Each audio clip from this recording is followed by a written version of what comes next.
I'd like to argue that everybody knows something. So I like to challenge myself. So give me a normie job. Give me a normal job. Name a normie job. Making coffee. Making coffee, boom. You're a barista. You're a barista. Now, I'm gonna tell you how to get rich as a barista because I can think that fast off the top of my head. The problem with most people in the world today is not that they do a normal thing, it's that they do a normal thing and they don't try to be the best at it. So you can be a barista and you can just make coffees, or you can be a barista that makes the fancy coffees and can turn over all the cups and do like the tricks and all the garbage. We have a man who became a billionaire from salt. Yes.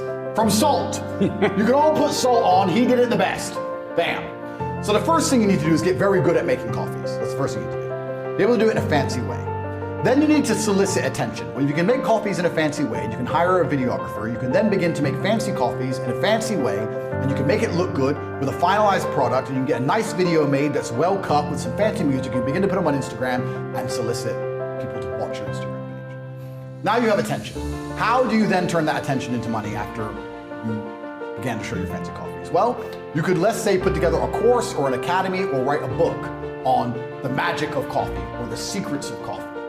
And you would put a mystery on it. Don't say, I'll teach you how to make coffee. No, say the secrets of coffee. You'd have a link in your Instagram page and it would be $9 and it would tell people the secrets how to make coffee. You'd start to sell that for $9. You'd make a couple hundred or a couple thousand, not too much, but you continue to make fancy coffees. People continue to go to your Instagram page. You're now selling the secrets of how to make coffee. Then, after people start knowing you as being a barista, you start to make these $9. You have $20,000, $30,000 in the bank. What you can do is launch your own coffee brand. You can go to Alibaba.com, you can find some coffee beans, you can put your face on it because your face is now a recognized brand. You can get your own coffee beans, you can begin to sell them on Instagram. Before you know it, you're making $10,000 or $15,000 a month. You can start to do tours. You can start to put posters on your Instagram or in your Instagram stories saying, I'm gonna do master classes on how to make coffee, 20 people only, $1,000 each at this premium barista specialty coffee shop in London. The coffee shop will allow you to do it for free because they want people to know, get the advertising from you and your brand. You'll charge $1,000 each, that's 20 grand for a day. They teach people how to pour milk in a cup.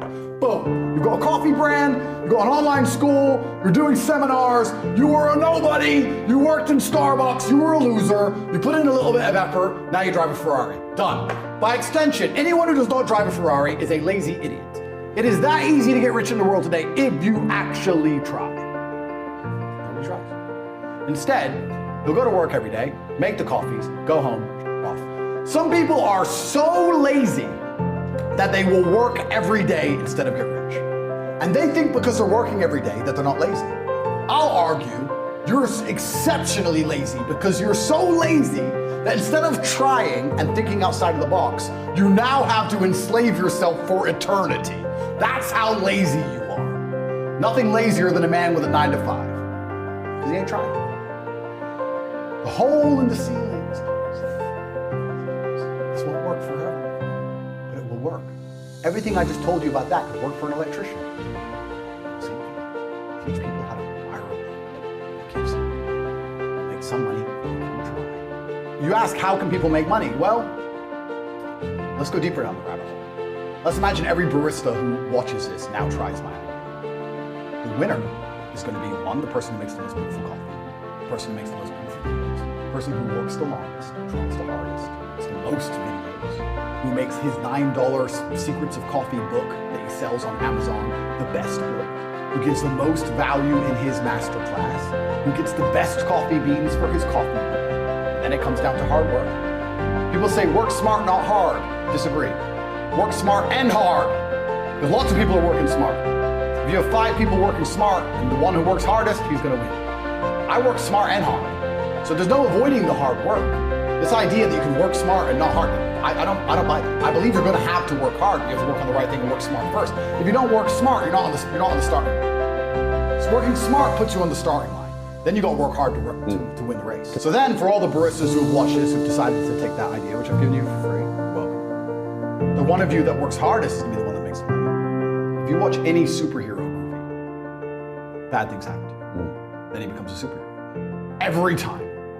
Batman's parents died, he has become a superhero. So, I think that's pretty obvious in the masculine frame. Bad things have to happen to you for you to become a superhero. You have to be hard on yourself, but that's also why you need to see bad things as a blessing, because they're the building blocks to make you the man you want to be. When people say to me, this bad thing happened to me, I say, good. That's my instant response.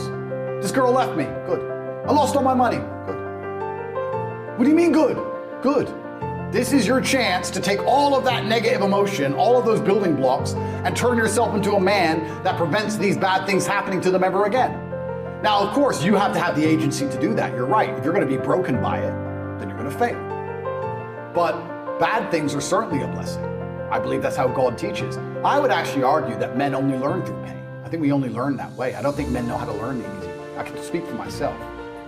How many times, men are pretty simple. We'll cheat on our girl and almost lose her, and we'll cheat on our girl and almost lose her, and we'll cheat on our girl and almost lose her, and we'll cheat on our girl and almost lose her, and then we'll cheat on our girl and she'll leave, and we'll be like, oh, we had our chances. We won't take them. This is how we are. We'll drive that car and almost crash 100 times. It's only after we plow it into a tree that we'll learn a lesson. We learn through pain and suffering, which is why God gives it to us, because God is here to teach us. God is like a father, and a father teaches you, I believe, through pain. If a dad wants to teach you how to ride a bike, he puts you on the bike, lets you fall off and get hurt, puts you back on the bike. Over and over and over until you can ride the bike. God does the same thing. I believe that bad things happening to you are a fantastic thing.